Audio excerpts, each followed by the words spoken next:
So this is my first film review in the decrepit old barn, because I'm always trying to experiment with this channel, get some interesting lighting and interesting backdrop. And for this review I wanted to talk about the 1934 black and white Universal movie, The Black Cat, starring Bela Lugosi and Boris Karloff. Now honestly, the biggest appeal of this film was the fact that it had Bela Lugosi and Boris Karloff. It's kind of a confusing movie, and it's brief. It's almost like they could have put a little more into the story, but it's still entertaining because of those two lead actors.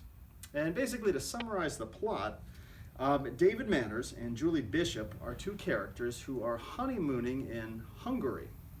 I guess people honeymoon over there, although the character did make an interesting point at one instance in the film where he says, why didn't we go to Niagara Falls? And I'm thinking, yeah, that actually makes a lot of sense.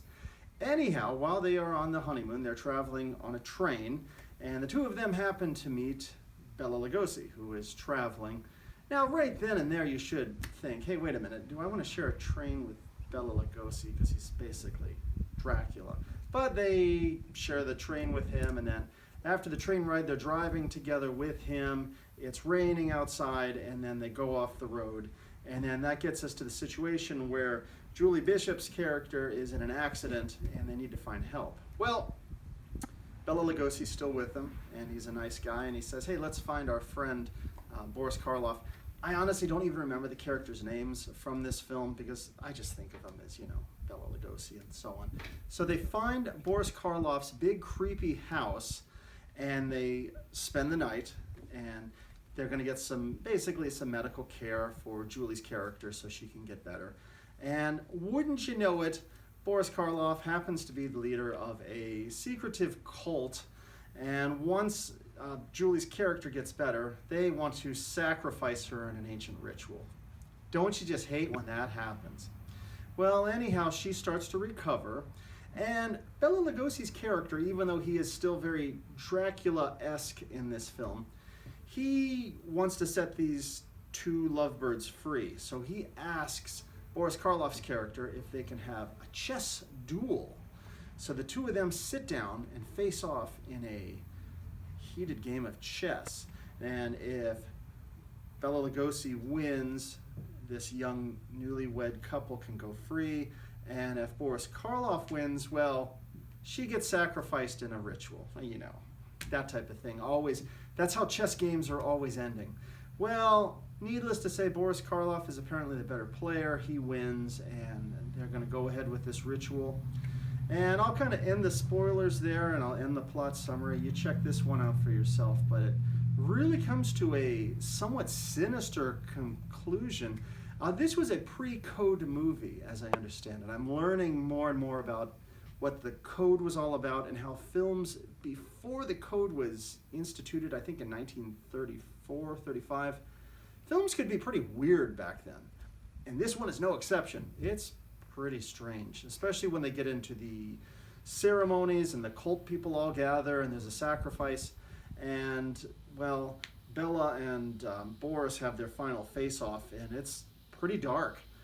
But I'll say this. It's an interesting film, probably not my favorite of the bunch. Interestingly enough, this was a Universal film, but from what I can tell, it's not technically part of the Universal Classic Monster series, even though it's got two of the big actors from the classic series, Boris Karloff and Bela Lugosi, and it's still not technically in the same category as like the Dracula and the Frankenstein and so on. But it is great to see these two act together. It's kind of neat. It's almost like seeing the, Robert De Niro, Al Pacino share some screen time. Well, we've got these two huge names in horror sharing some screen time.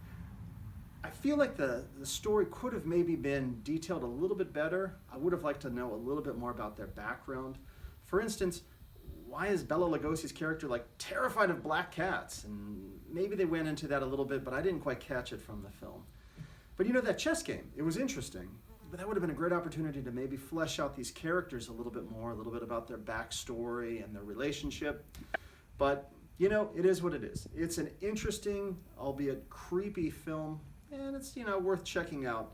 I don't see why it wasn't considered in the catalog of Universal Classic monster films, because it is kind of the creepy horror stuff.